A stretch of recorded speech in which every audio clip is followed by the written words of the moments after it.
Hi, my name is Tiffany Hathorn. I feel like I should tell you guys up front that I am not, by any stretch of the imagination, a professional motivational speaker. In fact, even though I love acting on stage, the idea of speaking on camera, especially as myself and not as a character, absolutely terrifies me. But speaking at a conference is on my bucket list, and I'm actually passionate about the topic of self care. So here we are. As you may notice, you can't see my face, and that, my friend, is what I call taking baby steps. I also don't consider myself to be a particularly fantastic mom, though I am good at it and I'm always striving to be better. I have bad habits just like most people on this earth, and I probably spend more time than I should on electronics. And also, I'm still on my self care journey. I strongly feel like self care is a skill that can take years or even a lifetime to master. So, if you're here to learn from someone who is perfect and has it all figured out, I'm afraid that you're going to be disappointed. Now that we've covered all the things that I'm not, let's talk about what I am. I am a regular single mom who chose the slightly irregular route of working from home and homeschooling my son. I talk a bit about our homeschooling and entrepreneurial journey on my blog, which is called Single Mommy Warrior. I also frequently overshare on my social media accounts. Today, I want to talk to you guys, as I said, about self care. Now, I know that it's one of those buzzwords or phrases that people, especially bloggers, use to get other people's attention. And you know what? It works. You know why? Because we all know that we need to take care of ourselves. We hear quotes like, you can't pour from an empty cup, and take care of your body is the only place you have to live. And my personal favorite, caring for myself is not self indulgence, it is self preservation, and that is an act of political warfare. But then we, especially moms, turn around and what do? We neglect ourselves. We put everyone's needs ahead of our own. We fail to make our own needs and wants a priority. Should we even low key humble brag? I know that I do, and I've noticed that about my friends as well. We seem to take it as some kind of like parental badge of honor. We say things like, I haven't slept for a full night since my oldest was born and he's 14 years old, or I haven't gotten fully dressed at all this week. I basically live in sweatpants, and I can't remember the last time I bought something for myself. I haven't showered in days. My diet consists of whatever my kids leave on their plates, and I make sure my kids get 3 meals a day, but there are several days when we get to nighttime and I realize I haven't even had a proper meal all day.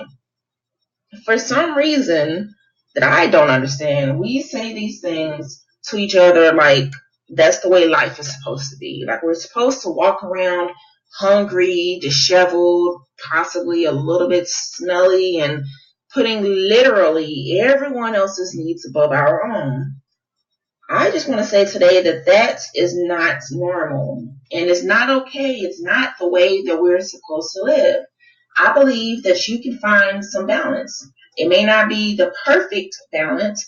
I honestly don't even think that that exists, but I think it's worth it to at least try to find a balance between taking care of others and taking care of yourself. I would really like to see an end to us swapping what I think of as essentially war stories. When you think about it, you're not eating, you're not showering, you have like don't have really anything for yourself except for the bare minimum. Why is that something that we're all just so seemingly proud of? If you have food and you have hot running water and you have the actual means to be healthy and happy, then why in the world do we make it seem like it's good to not take advantage of those things? Being a mom does not mean that we gave up our right to be healthy and to be happy, especially happy in the ways that we were happy before becoming moms. So that's what I'm here to talk to you about today. I'm here to talk about why self care is not a four-letter word, and why you should be practicing it intentionally in your lives every day. Not every once in a while, not right now at the beginning of the year when you tell yourself you want to take better care of yourself, and then by March or April, you've completely just let that go. It should be something that you're doing consistently. Now, I want to talk about a few things, but the first one is that self-care is a very personal thing. What it looks different for everyone, what it looks like for me, like what self-care looks like for me may not be self-care for my mom or my sisters or my friends or my cousins. And what self-care for either one of them may not be self-care at all for me. That's why it's called self care. You have to intentionally and purposefully think about and figure out what it looks like for you because we're all different. We all have different needs and different wants.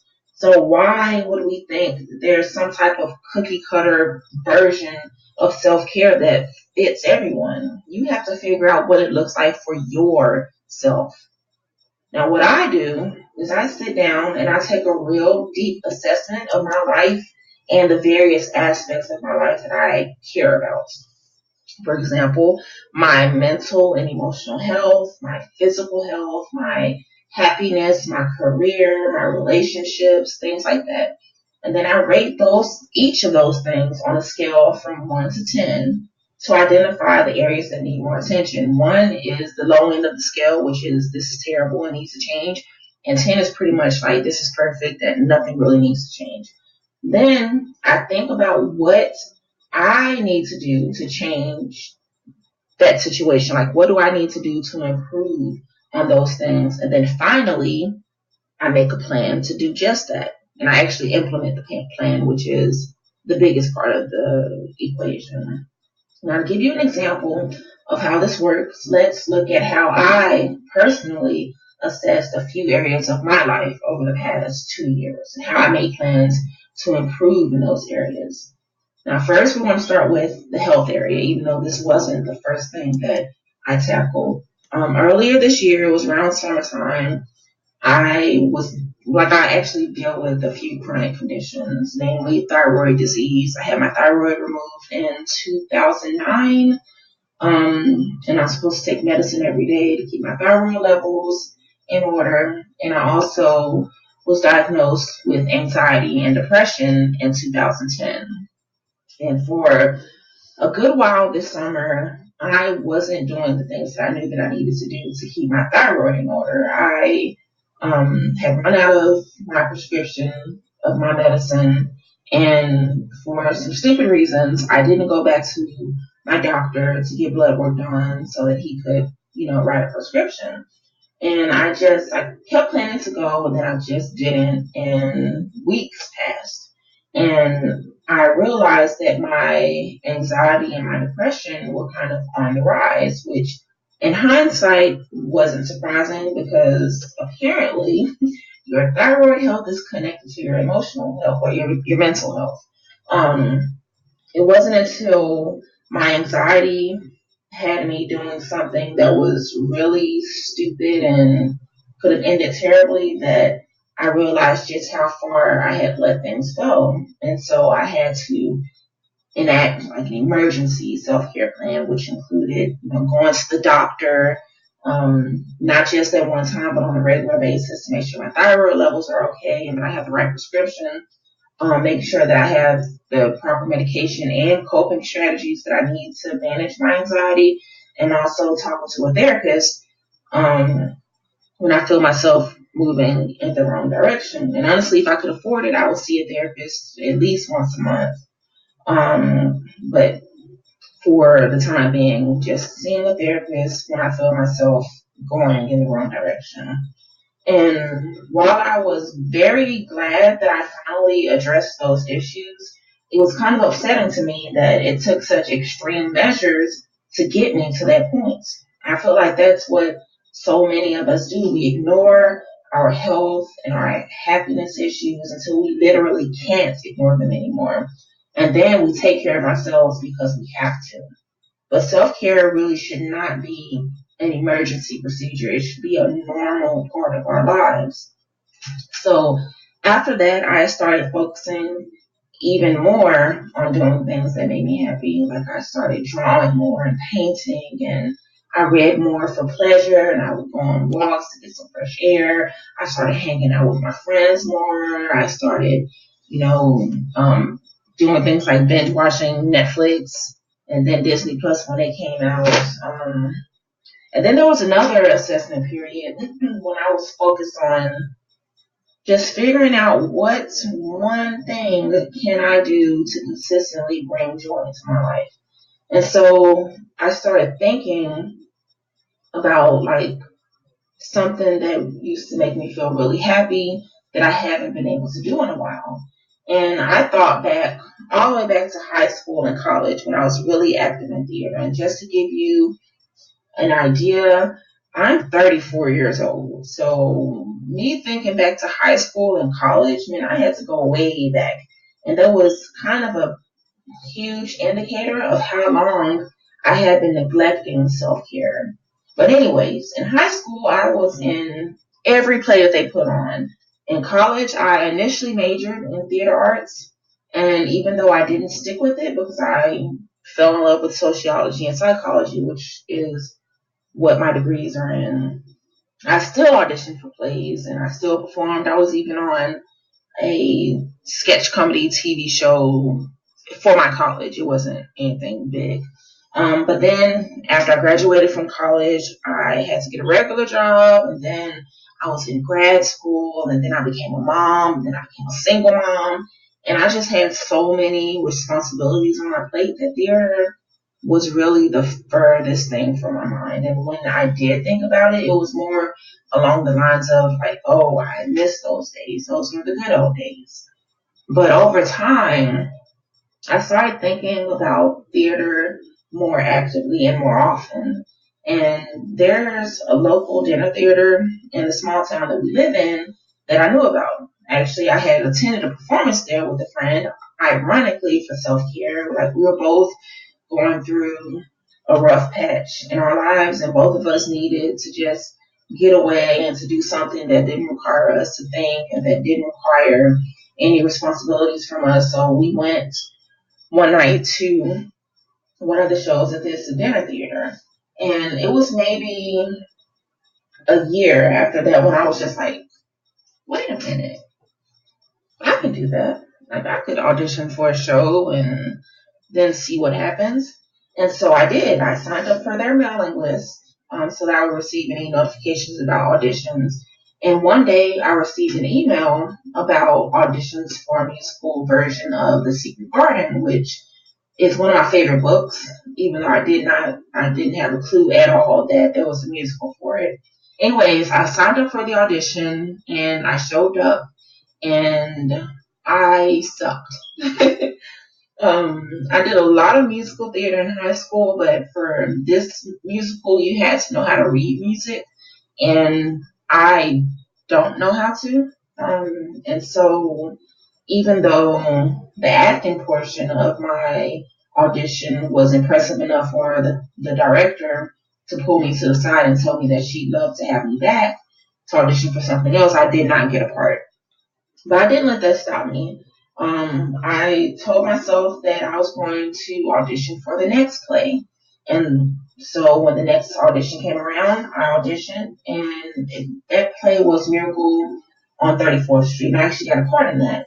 And I enjoyed being on stage again so much that I told myself I was going to audition for every single play that they did. And I actually followed through on that. I auditioned for everything and I got a part in everything, which meant that I ended up doing 4 back-to-back productions over the course of a year. Now, as you can see, I thought about something that I enjoy, that I hadn't did for a while, and I committed to doing it again, and I made that happen.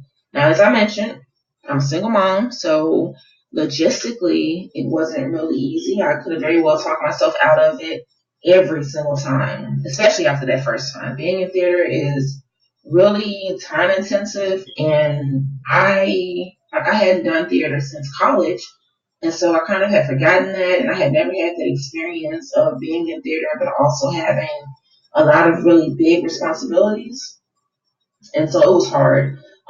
With theater, you have to go to rehearsals, which only become more frequent the closer you get to opening night. Like you might start out with 1 or 2 rehearsals a week. They're like 2 to 4 hours long each time, but then the closer you get to opening night, the more frequent the rehearsals are, and it gets to the point where you're having rehearsals basically every night. And that's just one aspect of it. Like on top of the rehearsals, you also have to spend time at home memorizing your lines and making sure that you have a good mental grasp on your blocking. And then there are the actual shows themselves. And usually we do anywhere between 6 to 8 shows over the course of a couple of weekends, or over the course of 2 weeks. And when you're in community theater, you don't just show up, perform, and then go back home. You're expected to help out with setting up the set and choosing your costumes and also breaking down the set. Like I said, I could have talked myself out of it. I could have told myself, yeah, this would be really fun, but I don't have time because I have to take care of my son and I have to run my business. I need to homeschool or I'm just tired and we'll do whatever. But instead, I made it happen. I made sure I had someone to watch him during rehearsals and my shows. And if I couldn't find someone to watch him, I actually brought him with me to the theater. Like every single show, I made sure that the director and the cast knew that I'm a single mom and that if I don't have childcare, that my son would be with me. And they were always okay with that.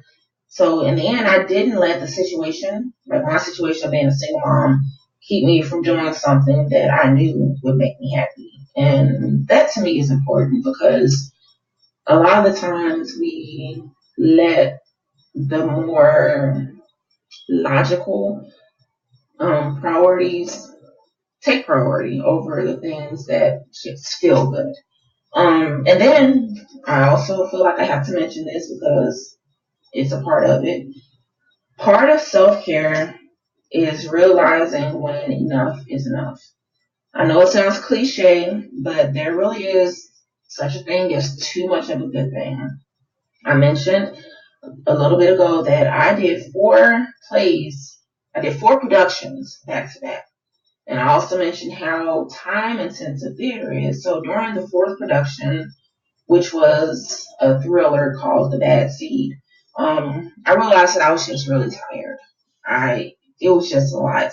When I say back to back, I mean back to back. There were days when we would have a rehearsal and then audition on the same day. And then there were weeks when one production would end on a Sunday, and then on Monday, like the very next day, I was auditioning for something else. Usually they may take a couple of days or a week to pick out the cast and let you know who made it, but then the following week, you're already, you know, at your first rehearsal doing a read through of the script. There's really not much time between one production and the next. And then also my son got involved in theater as well, so I wasn't just juggling my schedule, I was juggling his as well. And it just all became too much. Like as much as I loved being back on stage, I told myself that I needed a break. I had done plays from November of 2018 through November of 2019, and my son did a few through December of 2019. And after that, I told myself that I was going to take a break from auditions and plays until 2020. And I know that's only like a 1 or 2 month break, depending on when their next audition is, but it was a break that I needed um, for my energy levels and my mental health, but also so that theater, which is something I love, didn't become something that just felt like another chore. And I think that's a big part of self care as well. You need to be able to take time to assess what's going on in your life and whether it's healthy for you. And you also need to be able to scale back on things that aren't serving you anymore, even if there are things that did serve you in the past. Now, like I said in the beginning of the video, there is a lot of conversation going on around self care. Some people talk about things that are self-care activities that are things I actually enjoy, things like going out, pampering yourself, at the spa, pursuing hobbies, buying a few clothes, getting your hair and your nails done.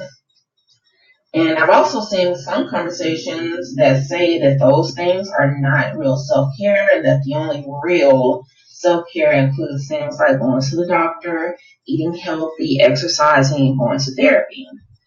And I'm here to say again that self-care is personal. Don't let anyone shame you about what self-care looks like for you. Getting your hair done, going to paint and sip events with your friends, and buying cute clothes may seem surface to some people, but it can still be deep work. If you think about it, a lot of us live our lives as moms believing that we're supposed to sacrifice, that if we have an extra $50 to spend, we're supposed to spend it on our kids and not ourselves. We believe deep down in our souls that our children are supposed to have nice clothes and nice hairstyles and that they should be part of extracurricular activities that bring them joy and that their happiness is paramount. And we make it a priority to make those good things happen for our children because we love them. But we don't seem to love ourselves enough to do those same good things for ourselves. So if we've been brainwashed into believing that we are supposed to be self-sacrificial and put ourselves dead last to the point where we're just feeling like we've lost ourselves and we're just not worth the effort to do nice things for ourselves, then getting yourself to the point where you're like, you know what? I deserve to have my hair done and to have some new clothes, or I deserve to go out for a day or a weekend with my friends. And that's, it might not seem like it, but that's deep work. That is major because you've gone, however old your oldest child is, you've gone that long thinking that doing things for yourself is not okay. And now you're getting the chance to retrain your brain to be more like, I deserve this.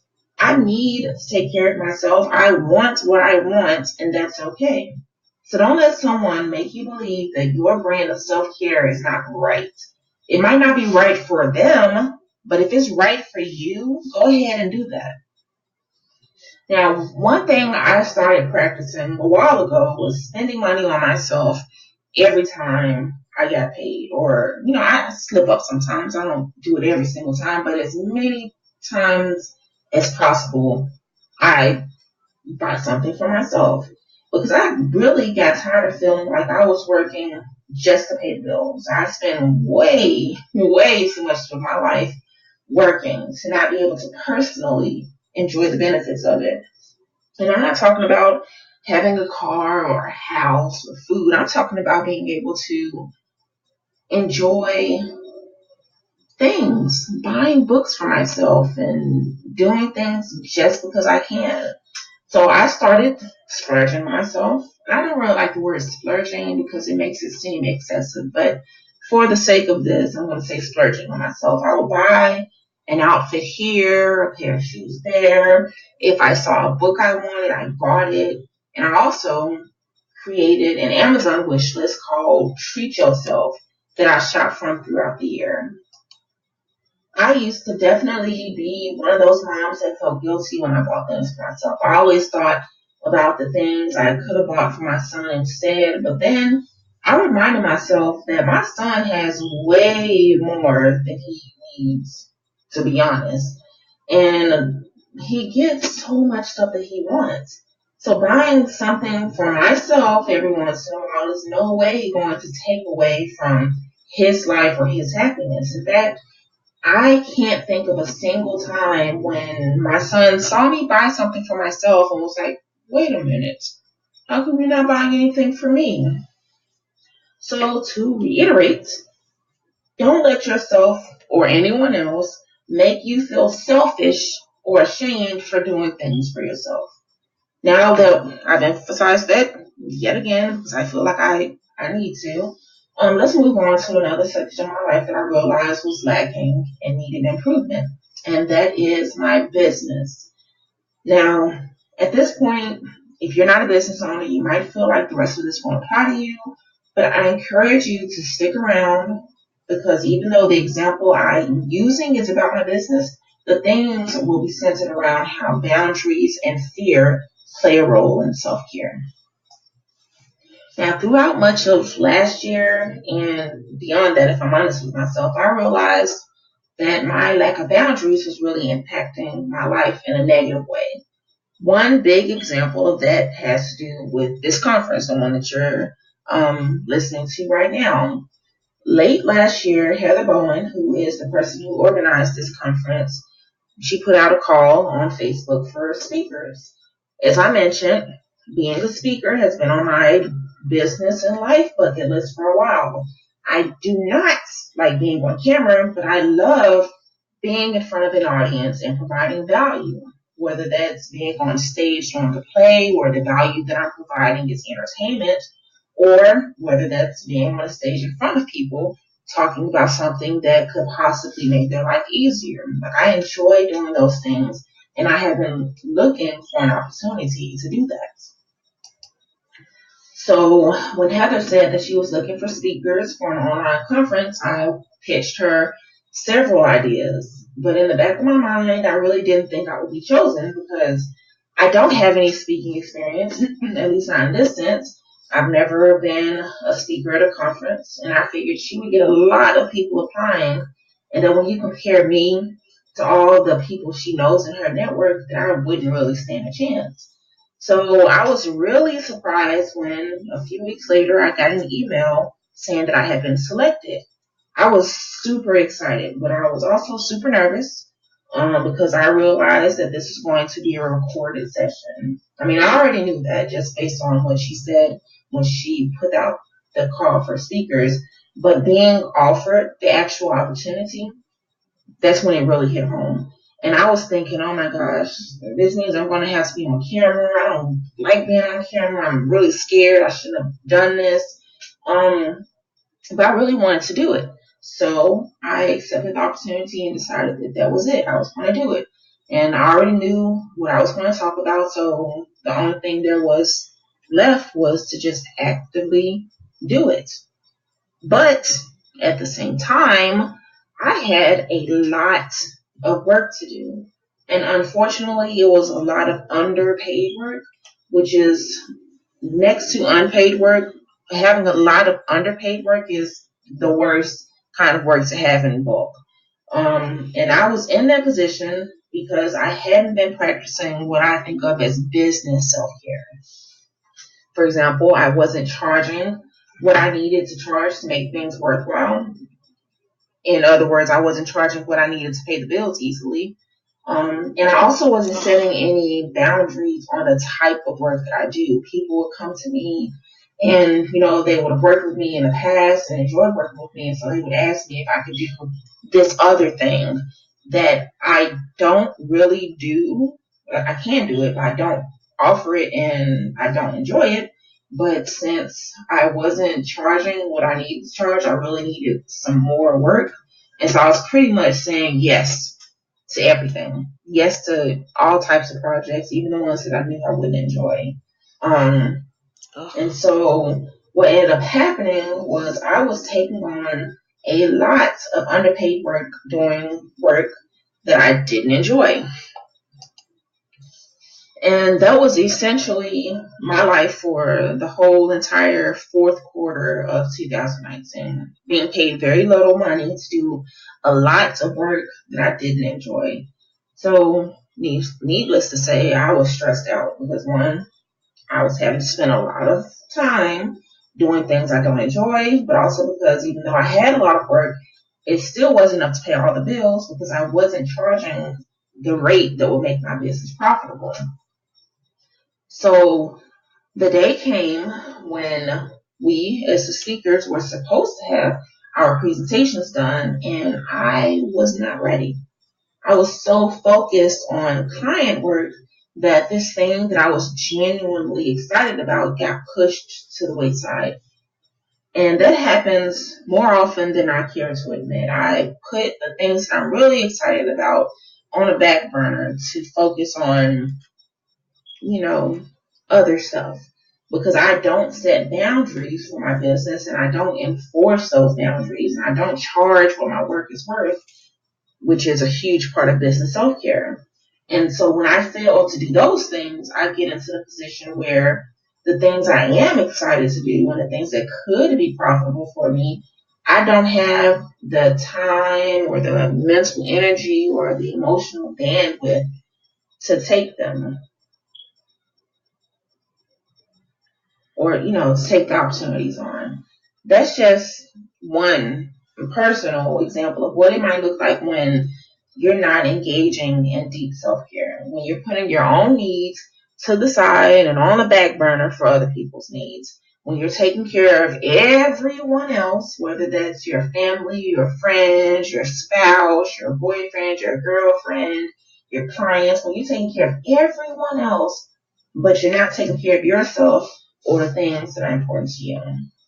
Now, I want to encourage everyone who is listening to me talk right now to prioritize yourself.